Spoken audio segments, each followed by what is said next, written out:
Hey guys, what is up? Welcome back to the channel. In today's video, we are going to be talking about something that you guys have been hearing me say for quite some time if you've watched any of my other previous videos, and you may have heard me say long length partials and in the stretched position before. So we are going to be going over exactly that today. We're going to be going over long length partials, what their benefits are, and if you should incorporate them in your workouts.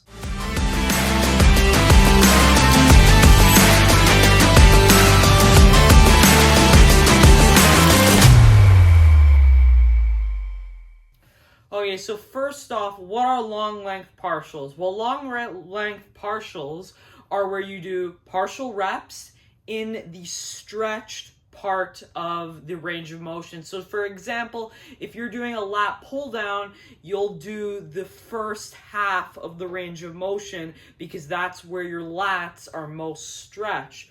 Versus a short length partial, it would be the bottom end of the range of motion because that's where your lats are most contracted.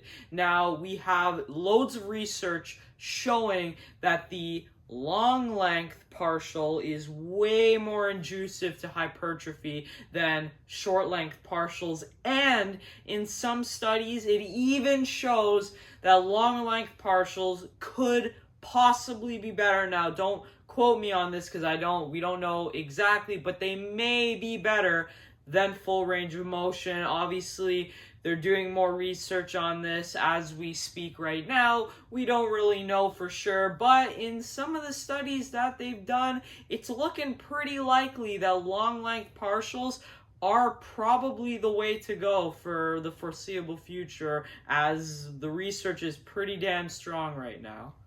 And you may also be wondering, how could you incorporate these movement patterns into your workouts? So here's what I would say to that, because this is exactly what I do. So let's say, for example, I'm doing the lat pull down, I'm doing a set, I'm using full range of motion, eccentric control, all that, yada yada, we know that stuff.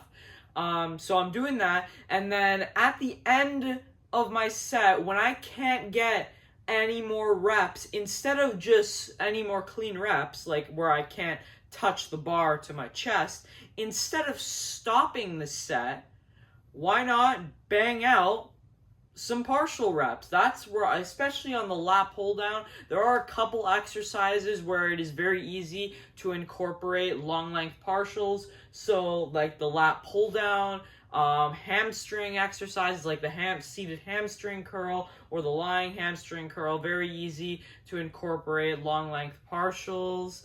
Also, you could on like I know I do on the cable machine when I do bicep curls like this. At the end of my set, I just like to crank out little partial reps in the stretch position. Now, what you could also do, you don't have to just use them at the end of a set when you hit failure. What I've seen a lot of other people do is, what you can do is, so for example, if I'm doing those bicep curls, I'll do the bicep curls and I'll alternate between doing a full rep and then maybe a half rep and a full rep and a half rep in the stretch position, of course. I don't want you guys doing those half reps in the contracted position. So that would be like this. These are short length partials versus long length partials.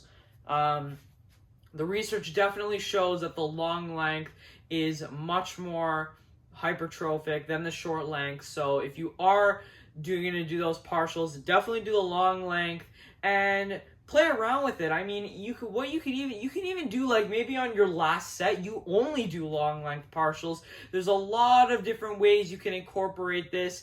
Now, if you're a beginner, honestly, I do not think you should incorporate long length partials at all. This is definitely an advanced, or I would honestly say definitely an advanced training technique. Even if you're intermediate, you probably could. Like, I would say I'm probably an intermediate lifter, and I'm doing those, and I even do drop sets and stuff like that. So if you are an intermediate lifter, I would say, yeah, you could do them, but it is definitely an advanced training technique. And where I think that they can really play into your hands is maybe if you hit a plateau somewhere, like let's say you're very advanced, you've been training for 10 plus years in the gym, and like whatever, and you think you've reached your natural genetic limit, you've hit a plateau, maybe try incorporating these long length partials, because the research also shows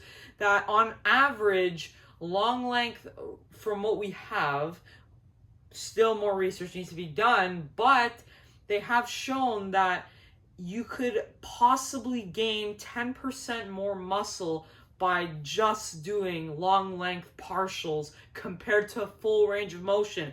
Now, definitely, I wouldn't say that you should completely cut out full range of motion, because there is also a lot of research showing that full range of motion is definitely still good. But what I am saying is that play around with it and try incorporate that in between, or like in some sets. You don't have to do it every set, but you know, maybe like on the last set of lat pull downs, you just do some.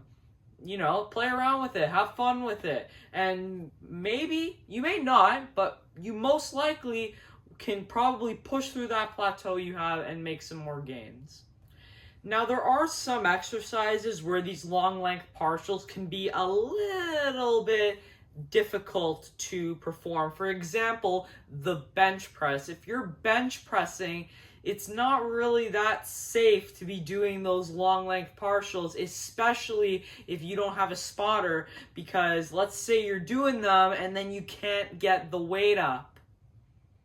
Because in order to do the long length partials on the bench press, it's the bottom range where it's touching your chest and you're just pressing up halfway. So if you go to failure doing that, you won't be able to re-rack the weight. It can be very dangerous. So if you're gonna do it on like the bench press, or even like or barbell back squats, anything like that, definitely use safety racks, and definitely have a spotter, and definitely have safety racks. If you have safety racks, you don't really need a spotter. It's just going to be a bit of a pain in the ass to, you know, re-rack the weight and stuff, but always use safety. You should be using safety racks regardless. I always do.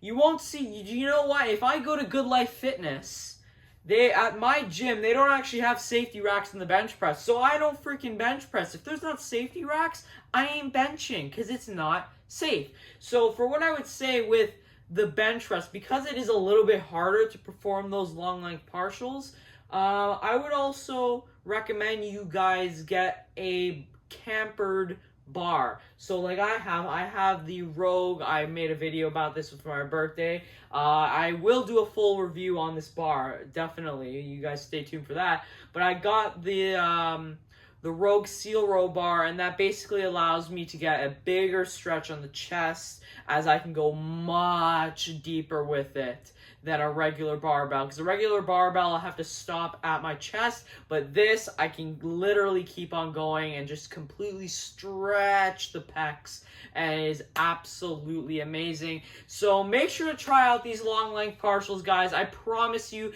it could change your training, especially if you are an advanced lifter. These training techniques could really help you out. If you're a beginner, you probably don't need to be doing them. I would just practice learning how to perform the sets properly and safely if you are a beginner. But if you are advanced, definitely try them out. Alright guys, so I just finished editing this video, but I forgot to mention that in the description I have linked a video from Jeff Nippard explaining these long length partials, probably a little bit better and more in depth than I could. And I also linked a very good article on these long length partials. If you guys want to learn more, definitely check these out, because I promise you they could transform your training. If you guys have enjoyed this video, make sure to smash that like button, subscribe if you're new here, and I will see you in the next one. Peace.